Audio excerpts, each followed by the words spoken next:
One thing that airports have is an app. In other words, you have your own app and you pull it up. If I'm at Sanford, pull it up, it tells me all the things on it. We think a website, but they have their own app. Allegiant has their own app. What does it take to develop something like that? Anybody know?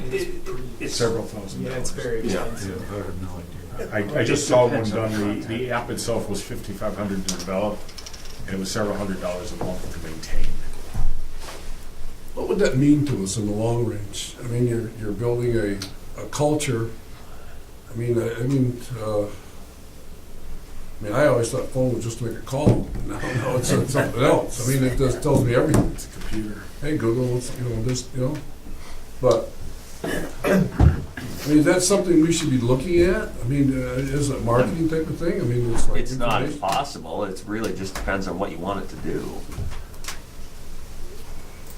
Well, I guess the thing I wanted to do is, and this is what I found, kind of going to our website, things, whatever, I want to get a car, to park. I mean, for a rental car. It was hard to find. Hard to find to go where the car was. You got to call Countrywide, you got to do, I don't know. I mean, I tried to get a car for a guy, and I said, I don't know. I ended up calling Patrick, and he said, you got to go do this, that, whatever. It just wasn't, it just wasn't business friendly. To the information that you really need to do. And I think more people need cars than we realize, but they don't know how to get them. And so you say, what is the informational? Well, there you go, Todd. I mean, it's you understand where I'm coming from. Yes, sir. And it's like, you try to create this culture that this is you can get a rental car. There are conversations in the works that are not appropriate in the public forum. I'll be happy to fill you in on it afterwards. What's that word appropriate mean?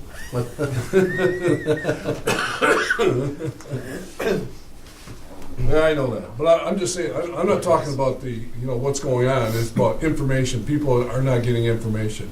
I sat at a table with 5 people from Ottawa last week in Orlando, or in Daytona. 5 people from Ottawa, about our airport. No. And so it's like, 5 people. You'd think 1 out of 5 would say something where I want to be. And so I pull up the phone and show them how to get on. Didn't he know, if there's another difficulty. If you want to get a ticket for Legion, the only way to get it is who? Legion. For Legion. Yeah. You got Expedia, no Travelocity, none of those other ones, nothing. No, you got to go to the site, and if you don't know that, he said, how do I get it? You need to know how to spell it. Well, Legion, what is that? I mean, so I mean, I don't think the culture is out there yet to understand really what it is. We're not Delta here. I mean, we're not United. We know that. But still know, if 5 people doesn't know what's going on here, we got to do something a little better. But I mean, that's what the app is all about. I mean, to me is what do I mean, Rich more than anybody, and Todd back there, whatever. What does the passenger do? What do they do? I mean, if you're stuck in an airport, you pull up your app and say, what am I going to do? So usually the application that you're referring to would be something in an airport where they're looking for something, a restaurant, something in the airport itself. I think what you're trying to get to, at least my interpretation of what you just said, you're trying to get to find people on the exterior to make contact with us, to get to our website. I'm not sure the telephone does that. You might want to be on the travel sites, the internet travel sites, those kinds of things. Might be a better place to put that kind of information. And today there's a lot of stuff that if somebody goes looking for an airline out to Florida, you can actually start popping up on their computer that we have flights out of OGS. I mean, I don't know how all of that actually happens, but I know that when I go shopping, unfortunately, it keeps popping up at me. We have that right now. Are you using like Google keywords or any of that? Yeah. Okay. SEO, you've got SEO, right? Yes. Yeah. But if we were to Search have engine an app, optimization. if we were to have an app, restaurants need to pay for it, not us. Car rental companies need to pay for us to have that app, not us. We haven't got $5,000. We haven't got the money to pay for that each month, but sponsors do that, and that's what you'd have to have, because those folks are going to benefit from it. And that's the kind of marketing that we need done, so that we can have an app, sell advertising on it, so that we come out with an app that doesn't cost us anything. As a suggestion, John, along those lines, why not have a conversation with the chamber and see if there's any interest? And that might be the first place to start. More strategic partnerships. Yes. Absolutely.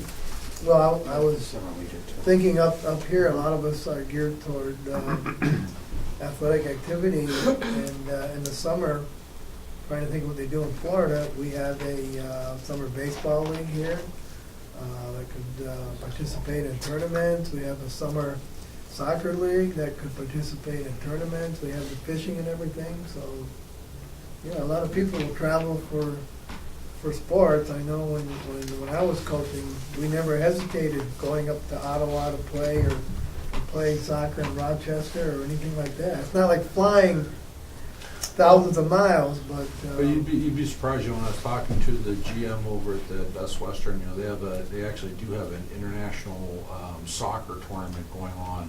And they do have teams that will be coming from different areas. Not all of them obviously are going to be flying. But, you know, I think it's that type of, developing those types of partnerships so that we can be somewhere on their radar so that they know when they're putting out or holding a tournament here, you know, here's one way of getting here. Obviously, not every, you know, some people are gonna drive, but there may be some people, because from what I understand, most of those people are on their own to get to these tournaments. It's not like they're, you know, organized teams that have paid flights or anything like that, so, but there are teams coming from Boston, there are teams coming from, you know, from all over, so, yeah, some of these things are, some of those things I think are possible, definite possibilities. So like Fred says, you know, that's, should be paid for others, promotion. You need a place to stay, a place to eat, but, you know, I would think a lot of the teams in Florida would love to play against teams from here and Canadian teams. So that would be, you know.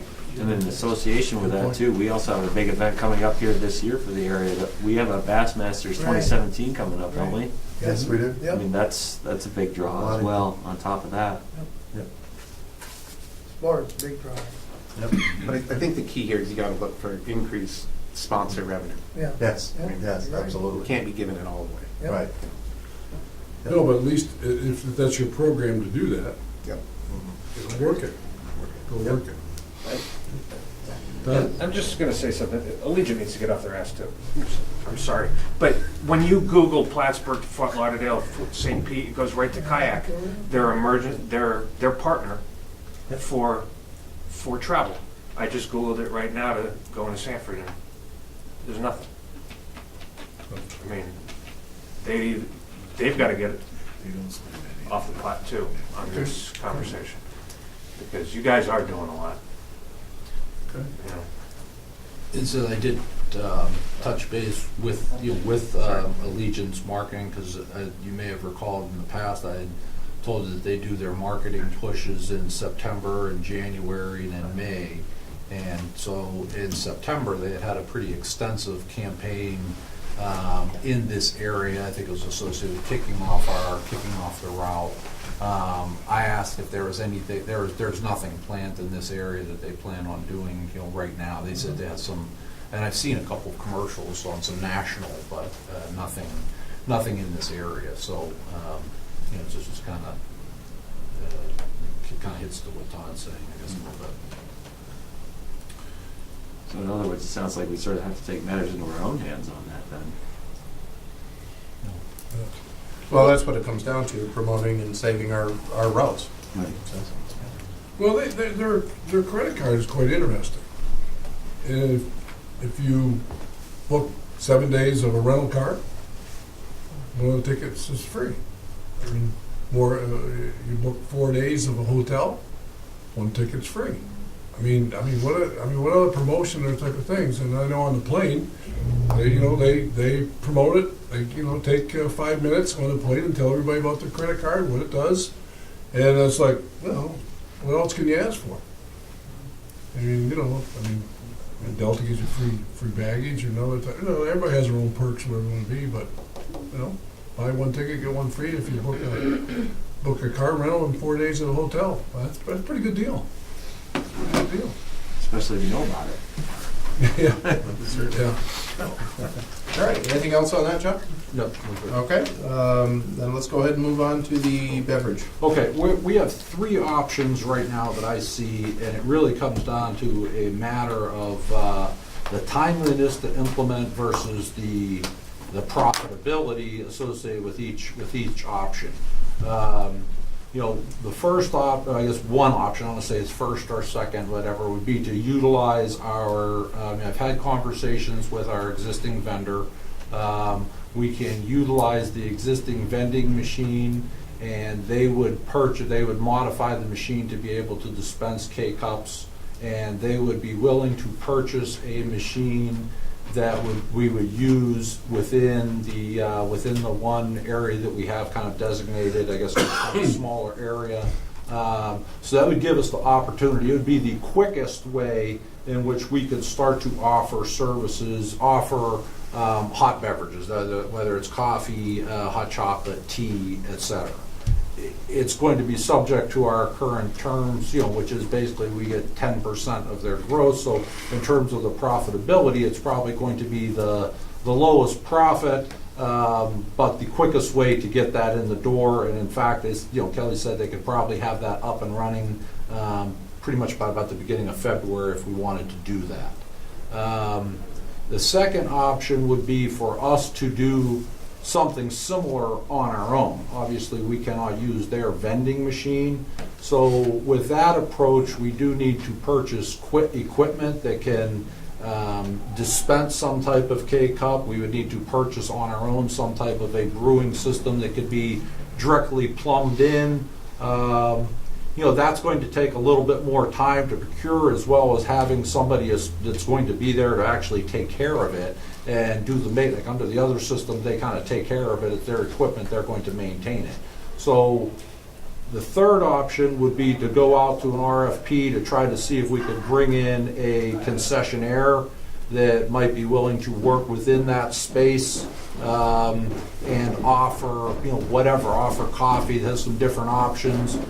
They may be able to bring in some prepackaged items. Once again, I think, we're probably looking at a 10% of their type of a gross receipt type of an offer or option. And that too is going to take a little bit more time to develop and get, if they're going to be required to do leasehold, some improvements there, to have some counter space. So I guess I'm kind of, personally, I think right now, if I was to give you a recommendation, my recommendation would be to, I spoke with Kelly, and he would be willing to, if we wanted to do the system where they're going to do the implementation right now, we could get some good data over the next 3 months about what we're really selling. And if it looks like something that we are seeing that there is a significant enough volume in this that would justify the capital expenditure to go out and buy the equipment, he would be willing to then sell what he's the commercial unit that he's going to be buying for us, sell that back to us. We would then have to just go out and buy the vending equipment, essentially take over the second option. It just gives us a better footing of how much what our payback period really be, and how much we are actually going to sell of this. So, kind of looking for a little bit of ideal. I've got another option. I talked to a local restaurant, and this is what he suggested. Is, those containers where you push the lever down, the coffee comes out. Okay, he said for probably $20 the most you would have invested in the morning. Not even $10 for coffee. The creamer and all this stuff, and the things, the cups, and the costs, where it want to be. He said you brew your coffee, you put it in the dispenser, it'll stay hot for 2-3 hours. You can either do it on your honor system. You're not out any money. You're not out a huge amount of money. For $10, you say, okay, maybe I collect 20, maybe I collect 30, whatever it want to be. And so, you got 4 containers, one of maybe hot water for tea. Or I'm not trying to take it too elaborate. You got one for decaf coffee, one for coffee, and whatever. And that's what you got. And you find out if you really have a market for it, or you don't.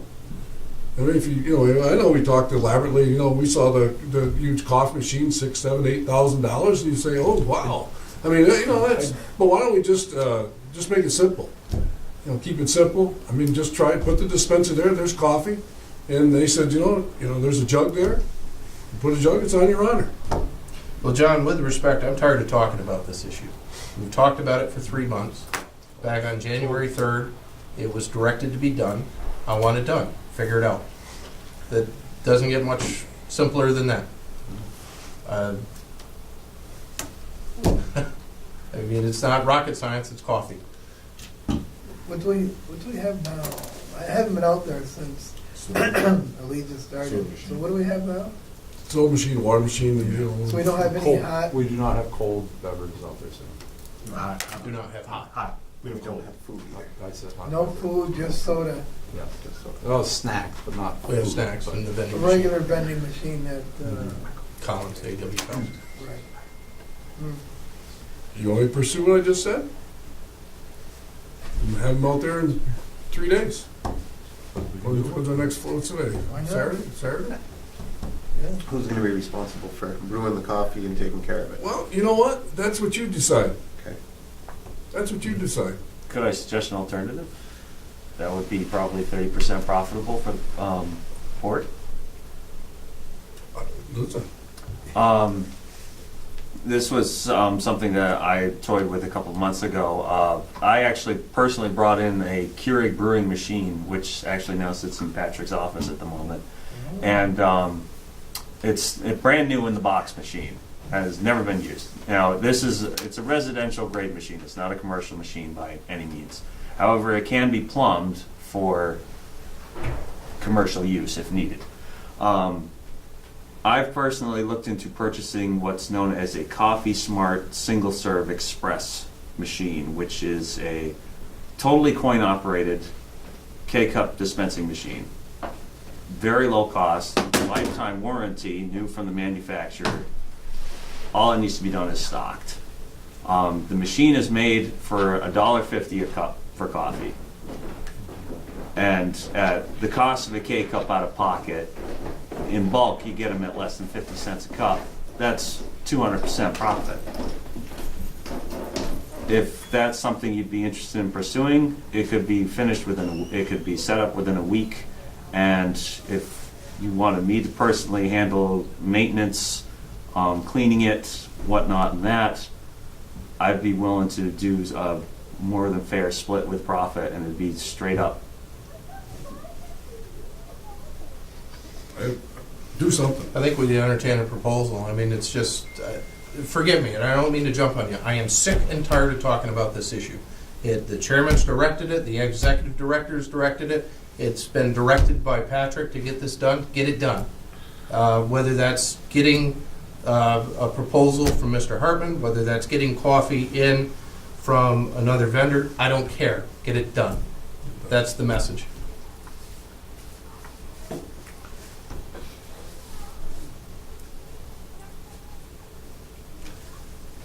And on that note, that's why you don't have a cup of coffee with your cold minutes. Anything else on that topic? Okay. Moving on, we have a New York Soars grant proposal. Yes, you may recall that in November, Leanne was here. She had mentioned a New York Soars grant program that can provide some marketing assistance. We've looked into that program. I would like to submit a proposal to the New York Soars program to cover a variety of marketing initiatives as well as some strategic market plan development. And I don't know if this will be funded. I've heard that an airport recently has been funded at the $49,000 level. So I wanted to submit I have drafted up a proposal in the amount of $68,500 that I would like to move forward on. When does that have to be submitted by, John? There's no real deadline. The program's been out there for a while, Sam, so like I said, I think there is money that is available, and it's a very informal process by which you submit it. So, that's why I would like to submit that and, see, we may get funded for some, we may get funded for all, we may get funded for none. I guess it's worth submitting and seeing. I just want to go through that process. It would help with budgeting initiative for Yeah. 2017. It's worth the time and the effort, and it supports our goals. Yeah. I mean, Yeah. it's a good program. Good. I'm aware of this program. We're working with another airport on it. The money apparently goes unused, or some of the money goes unused every year at the state level. Really? They do like to see products. They want to see ad buys, they want to see brochures, they want to see videos, they want something tangible, so that's important. to put That's in your report. that's really what we're looking for. Printed materials, we're looking for a trade show, we're looking for some television advertising. So, yeah, it's kind of right up the alley that we had talked about that I think they'll fund. I guess we'll That sounds see. like what I. Certainly worth submitting. Yep. So if you had to put a percentage of completion in that application, where is that? Is that I something could staff submit done? this. I could submit this probably within a couple of days. I just want to clarify with the DOT person. One thing that we do need is a letter of legislative support. In this case, it'd probably be from Patty Ritchie. And I wasn't sure. The process that she laid out to me was a little bit confusing in terms of, does that letter need to come in initially, or do they do their initial review and then I need that letter of support after they give me some feedback? So that's really the one thing I need clarification on. But because it's so informal in terms, they basically said you could submit your proposal within the body of an email. So it's not one that has a lot of forms. It's one that they can have a turnaround time as quick as 8 weeks. If all falls into place, may not be exactly there, but that's kind of, and like I say, it has had in the past, it's had money that's gone untapped, so it's worth submitting for. Is it through DOT or? It is through a DOT program. DOT administers their aviation department, I believe. We should probably have both sides, not only the Yes. Senate, but from the Assembly too. Everybody also, yes. Maybe Yes. even someone from the governor's staff, Two. the regional. Yeah, it should be 3 letters of support with it ideally. Yeah. Yep. And I think you want that support up front. I wouldn't wait. Yeah. to submit it with it. I'm sorry. The other one I'm sorry. One of the things that I've already spoken with Leanne about this, and she told me she will work on getting all of the letters of whatever letters of support that we would need to coordinate in terms of with this application. So I can't I would imagine, certainly be. can't imagine why they wouldn't be more than happy to support it. Right. The Assemblywoman, the state senator, and the governor's regional liaison. What happens to, maybe he's related to somebody that's connected to the Vision Port Authority. I'm just thinking out loud. That would be a good topic for the visit tomorrow with the Assemblywoman's representative as well. Yes. Okay. Good. Who is it? All right. Anything else on that? No. If not, let's go into the Canadian Marketing Initiative, and is there a way to simplify or shorten this? Yes, Because there's absolutely. tremendous So amount I there. did provide this to you. This is a result of a 5-week contract and a 4-week marketing communications outreach program that we undertook with a couple of professionals over in the Ottawa area. It details the extensive work that we have done, the outreach that we have done. I think that as you look through here, you'll see all of the things that we have, the ads that we have initiated, the market outreach. Both this is not just it's been a full-pronged campaign. It really kind of shifted as we started to move into the holiday promotion, which really gave us a tremendous opportunity to put our foot out there. I think is something that Rick talked about earlier. We've made contact with any number of organizations. In fact, I have a database now that was part of this that created almost like 300 different types of organizations that we could reach out to. Some are more or less aligned with us, but typically that's what they're looking for. In order to access their membership, they're looking for something kind of in return. Like it's kind of like, what are you offering me in order for me to give you access to my membership? which is simply same thing that David alluded to, when we approached Orlando Chamber or some of the different, even the Ottawa chambers and things like that. They want to kind of create a partnership, so we need to think of how we can strategically work with them. I understand that it's not always going to be a matter of giving up parking revenue, but I think there needs to be creative ways that we can continue to work with these organizations. I think some of the things that have been particularly important have been Andre, who has her communications firm, is very fluent in French, and in order to really, we've started designing ads in French. We actually set up an email account so that French Canadians could submit questions to us in French, and generally she receives those and coordinates a response back with me, because I don't speak it, nor do I read it very well. So it's been tremendously helpful. I think for us to get the word out about auto. I still think there's a lot to be done.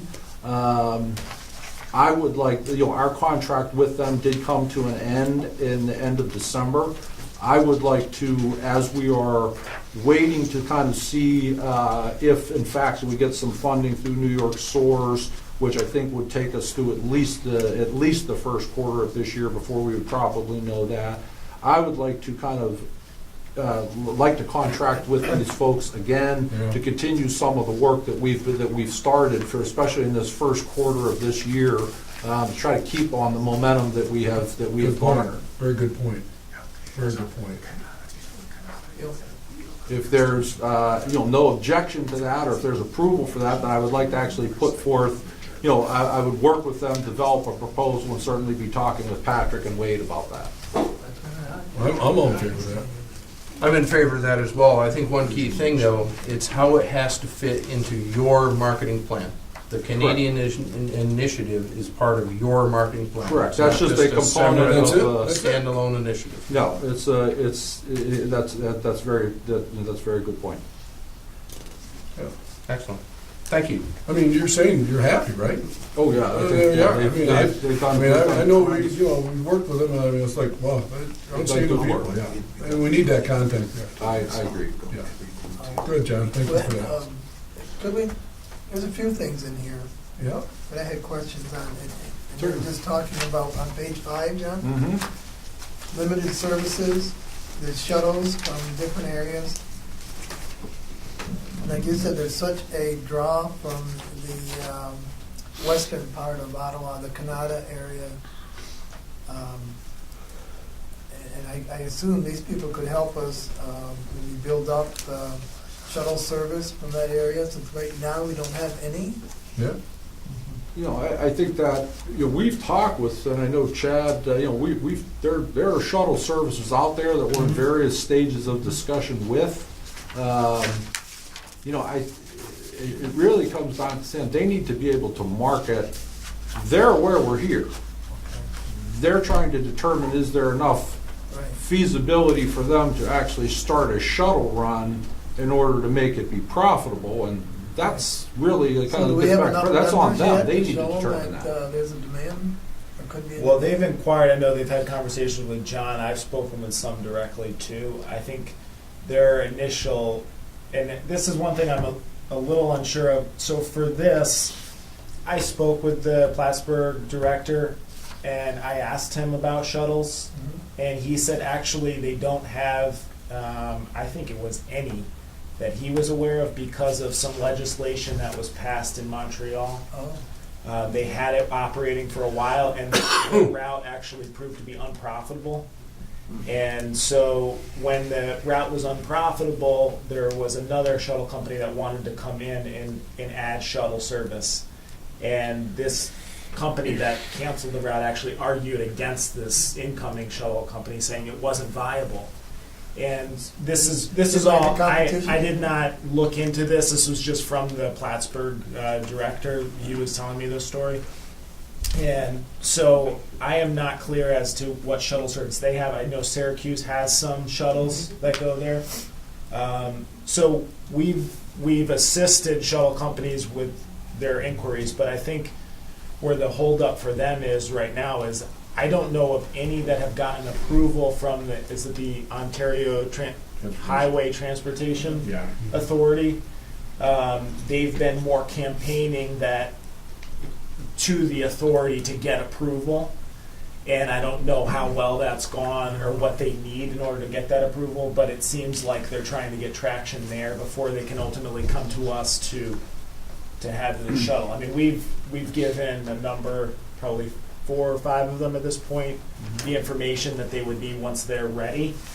But I'm not sure at what stage they are. They're just not quite there yet. So, but you're saying, Chad, is the international wise, that's one concern, but if we had a shuttle service, let's just say from Fort Drum, Mm-hmm. the soldiers want to come, that would work, right? Yes, to my knowledge. I mean, I would think that I mean, would be the rules a of- good solution. Yeah, from the shuttles we've spoken with, they've been Ontario-based shuttles or across the Canadian border, which I'm aware of at least 2 that needed that transportation authority's approval in order to operate that. Okay. What you just described, Sam, I don't think there's any additional approval other than the ability to operate a vehicle that's large enough to carry people. St. Lawrence County Transportation provides shuttle service between our area and Watertown, I believe. I'm not totally positive about it, but isn't that the same? Well, Rothel's used to run it, but now NYSARC does. Am I NYSARC, correct in that assumption? Yeah.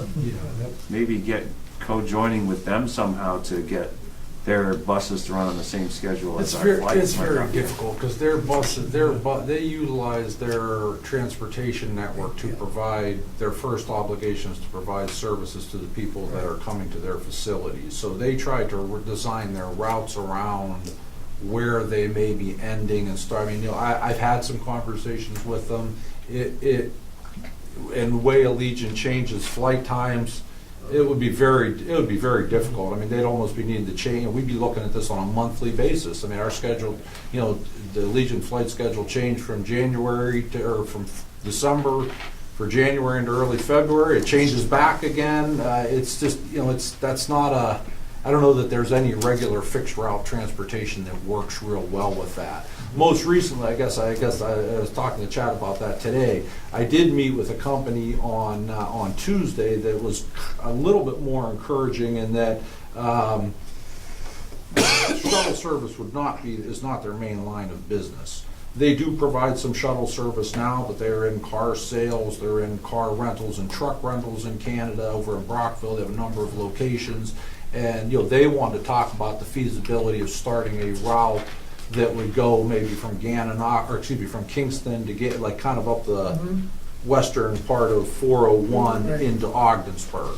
So, I guess it would be a start. And once again, to see if they would be interested in doing that, I think they would do that with vehicles. They have kind of a. It's not their bread. They're not looking to say this is what we need to do in order to make or break. Small van more than a bus or something. So I think they're and they were talking about different really they could provide different vehicles, Sam, if they based on need. So it's really still trying to determine who might utilize that service. Right. But so that I passed along to a lot of Chad's information, and certainly we'll be following back up with them as well. Good. How's the taxi service working out? Have we get consistency there? Yeah.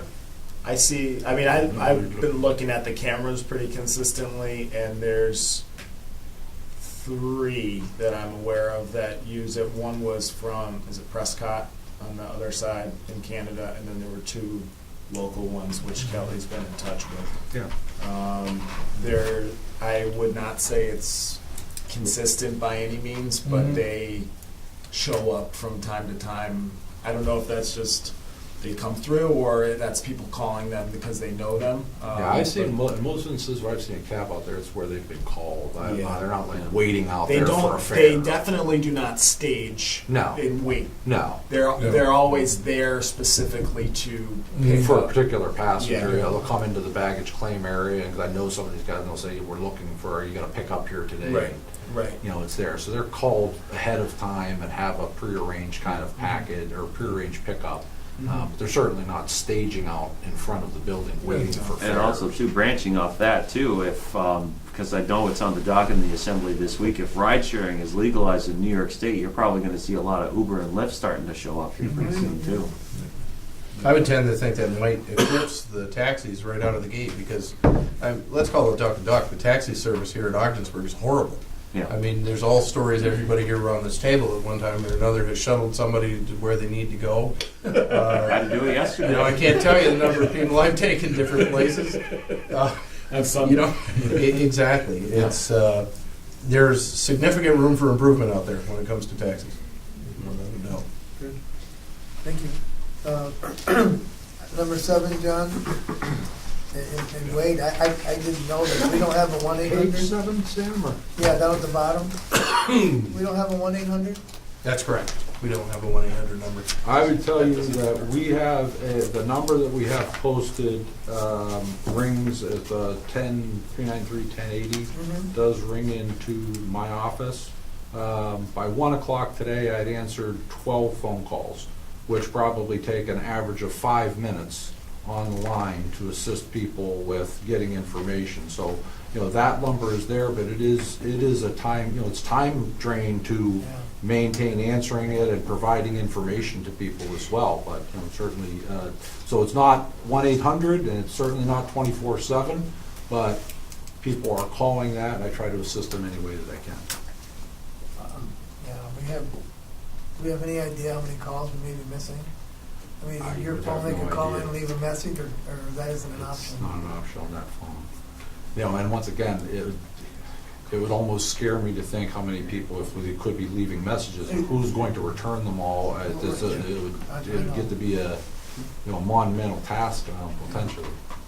You know, in some cases, I'm referring them to call the air, because many people think that that is an airline number, not an airport number. So they wanted to start asking me about specific prices on a flight and things that, you know, obviously I has to make sure they're aware of how the, you know, how they get that information, but that's not information I can readily provide. We do, and MAPCO gets regular calls too. But, you know, they're parking specific, I'd say 99% of the time. Just asking about, a lot of Canadians actually, one consistent question we get is, I'm coming to the airport and I'm parking, do I need a reservation for space? Yeah. And they're very I've worried, heard that they've never numerous been times. here, they don't know if there's going to be space for their car, and we assure them that at this point in time, we guarantee that there's space for them, they don't need to worry about it, and, but that's a consistent call that we receive, pretty much weekly. And the last one I had, on page 17, they made a suggestion about an additional generic email address. Well, what we ended up doing with that was we created the OGS Easy Travel at Gmail, which is kind of the solution for French-speaking Canadians to be able to access that. You know, our system is full; we cannot add any more mailboxes. So this is just a way that we could basically provide some customer support, especially on the French side, which was nice to have Andre to be Right, able to, right. like I say, it was kind of something, an email she But- set up. But It's she's the- not doing it now, right? She still is. Well, one of the things I tell you about working with the Canadian folks is, you know, they have not ceased all work with us just because they're not under contract. I certainly do not want to abuse that relationship, right. but I can assure you that if there was somebody that contacted them, she would reach out to me. She would let me know that she has a contact and there's something, how do we want to follow up? Right, thank you. I mean, this is some report. Yes, it is. It's very I good. mean, this is Definitely got our money's worth. Yes. And I think what you're saying is, we need to continue that momentum. Yes, I would recommend that. Don't forget that 68,000. For the any other questions on that before we move on? For the operations side of things, the GSA lease update, keeping in mind we are on camera, is there anything that you can share with us? Just, you know, I've spoken with the lease agent again. You know, we kind of fell out of some contact for a while. He's back on board. You know, they recognize that that TSA has increased the amount of space that they have from what they were previously occupying after the renovation. We agree upon the amount of space that is in terms of square footage. We'll be working towards getting that addressed at the current rate. Our current contract with them goes through April of this year. So one component will be getting, essentially getting that addressed from September to April with the increased footage at the current rate. We're also working on what he refers to as a 5-year term with a 2-year firm term. And he'd like to put that in place. I expect to have a proposal from him within a couple weeks on that. And that I would look to be certainly presenting to Patrick and Wade and Fred. And while they want, if we can get agreement on that, what they would like to be doing concurrently is working on a long-term deal. It's like a 10-year lease there, but he says that through the GSA process that can take 24 months to put something like that in place, which is why he wants a shorter-term deal to lock us in, so we don't have to keep revisiting this all the time while we're trying to put a longer-term deal in place. So he's been good to work with thus far, he did tell me that, as he signed off on a note that this is the thinking as long as he remains the lease contracting officer, but kind of, if it's all of a sudden somebody else gets in or he's reassigned, I don't know where we go back to for square one, but I think things are moving in a positive direction, and we seem to be in agreement on the key terms at this particular point. So hopefully that will be something that will be resolved fairly soon. Okay. Fred, would you check on the invoicing, please, and make sure that we are invoicing not only for the contract but also putting down the chip saying that here's the extra space that TSA occupies from September 1 forward, and that way we've got it invoiced in our system, memorialized, and they continually, I anticipate, will reject that. But anyway, it helps build the case and put additional pressure on them to come around and do the right thing. Okay. Will do. Thank you. Patrick, you've been extremely busy out there at the airport with everything going on. Anything you want to comment on the operations side? Ops been going very, very well. It's important to note, I think, that this winter has thrown everything that they could possibly throw at us, from multiple freezing rain events to snow flurries to snowstorms, low ceilings, horrendous wind, you name it, and it always seems to be on a Wednesday or a Saturday. So, and the greatest part of this whole story is up until yesterday, we had every single flight come in and relatively on time, in, out, no problems at all. So, the equipment is shining. The guys love it. All of our new equipment, it hasn't broken down, knock on wood yet. It's been stellar. So we moved up, and we're learning more about how the operations are going to go with an extended runway, with extended taxiways, more ramp space. It was very much a lot of unknowns when we started. So everything's coming together very, very nicely. Our new approaches that we got approved this summer are really worth their weight in gold. Even if some of the aircraft coming in can't utilize some of the benefits that we have, we do have aircraft that can, and we've had aircraft, even yesterday with those 300-foot ceilings, we had aircraft coming in and out of here, no problem at all. So these are approaches that we've never had in the history of this airport. We've been working very closely with the Brockville Airport. We have found that our runway 9 RNAV approach, our initial approach fix, goes directly over there. It actually is their airport. This has been like this since... Is that where you went yesterday? You went to Brockville? Not... He was heading... Yeah, that's one of the first one did. That's what I said, yeah. I looked at it and I said, where's he going? So one of the things, since this approach has been made, that just no one ever picked up on, was that the initial approach fix was directly over this airport, which is a uncontrolled airport just like us. Another thing that's that was out of our control is that it's in a different country. So it didn't show up on any of our approach plates with the FAA.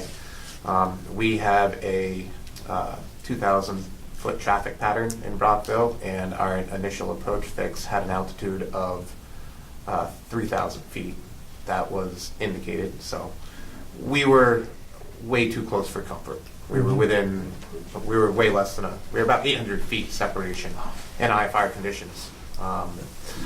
So no one really noticed this until all of a sudden people at this airport were looking up and they were seeing A320s circling over their heads, which we've had. And boy, that makes people take notice real quick. So this was a correlation, and it was a combined effort between NAV Canada, our ADO, myself, and the Flight Standards offices to basically get this situation fixed. And what we did was we have a standing NOTAM out immediately that notifies airmen to be monitoring their CTAF frequency as well as our Unicom frequencies. Be reporting on that. We have paperwork in that we are adding a remark to the facility directory, the little green book that all pilots have, and so when you read it, it'll tell you to monitor when approaching from that area. As well as Flight Standards are revising our approach yet again. I don't know if I told you this part or not, but we are reviewing the approach again, and hopefully it's going to be a step down from your initial, intermediate, final, boom, boom, all the way down through. This will give us an additional 1,500-foot separation over that airport, which will eventually fix the problem. So long and short of it is, it's been a lot of work to get this done, but we are, we've done it, and it made the whole area a lot safer, both for the U.S. passengers and the Canadian traffic. So that's one of the things that we've done there. I think you said something very critical here about the safety factor, that, you know, nobody took any risk, any chances to go out of their way to say, I think I can do this, whatever. They followed the rules and did all the things by the way it's supposed to be done. And I think that's the way it's, I mean, I know those passengers inconvenience for them and all those type of things, but number one is today came. Yep. You know, and so I applaud the people who make those type of choices there that, you know, don't risk anything. Yep. That's awesome. The new radio's in, any update? We have, okay, so an update on radios is that we have received talk around radios with a channel 1, channel 2. So the plan is to have channel 1 communications with police, TSA, our operations, MAPCO, VOLO. We can all talk now. Before, there was no communication besides a cell phone and face-to-face, which was really getting to be difficult. Channel 2 can be used for my maintenance crews. So when we're out on a runway and I have a plow in front of me, or we're spreading chemical or whatnot, and I need to talk to them, I can pick up, switch to channel 2, and we have the ability to communicate. And this is a really important factor because we're operating on an uncontrolled airport. We need to be able to talk to each other if we got a plane coming in or whatnot. So that's number 1 for the radios. Number 2 was the air traffic radios. Right now we're operating on handheld radios, which have been less than 100% reliable, as you know, even Tragos has some issues with their handhelds. Those should be delivered, what is today, the 19th? Mm-hmm. They were supposed to be delivered by the 19th, that's today. Okay. I do not know, I've been here in meetings all day, that they've been delivered to the airport or not. I have to call Chris tomorrow anyway, because I want to follow up on the new radios that we got. I want to talk to him about getting a little stronger signal. So that will be definitely followed up tomorrow if they weren't, but today was supposed to be the delivery day. Once those are delivered, we have our guys installing them into our vehicles, so we'll actually have professional aviation aircraft radios in all of our equipment that operates on the runway, as well as a base radio in my office. Great. And that will give us the ability to talk to airplanes at a much wider distance and actually be able to hear what's going on. That does 2 things: safety on the ground, as well as safety in the air. These Allegiant planes that are coming in are very much relying on myself on the ground to talk to them and relay surface conditions as well as local conditions. So it's kind of a dual safety issue on that one. So those are in. We're excited to have that going. Great. And then one more update is on the TSA side of things. We've been doing excellent. TSA inspectors have been, probably every other week they've been down doing surprise inspections. They have a book of things that they got to do to test you. we've been through the entire gamut, and we have passed everything with flying colors as of now. So it's very much a hats off to all of our organizations that are involved in the airport. So, you know, I can't say enough to thank you to everyone that's working at the airport to make that a reality. If you still see any alarms on the police blogger, it is, be aware that we do have to have daily tests on these. So sometimes when you see those, they are false alarms. They're not even false alarms. What they are is we're testing the system, because now this system has to be made sure that it is operating properly. So I will just say that if you guys are seeing any of that, that's what you're looking at there. But the TSA, the system has been up and running. It's been tested, and you know, we're flawless so far. So we take that as a positive. That reminds me of one thing too. I relayed to TSA the other day when we had such a crush of people on the terminal, and TSA was doing their job with thorough screening and everything else. We actually got 3 calls from the community complimenting TSA on how they were moving people through there safely and efficiently and doing their job all during that compressed time frame. So I passed that on to both high-level TSA representatives. So. Excellent. Good. Thank you. Anything else, Patrick? I am all set. Are you guys? Okay. Good. Okay. There is one other item of action, and that is an approval of a business confidential proposal by Volo Aviation that would need to be moved from this committee to be put on the February board meeting. I'll move that, Mr. Chairman. You do? Yep. All right. I'll second that, and we'll move that forward. Thank you for that. Okay, we'll move that.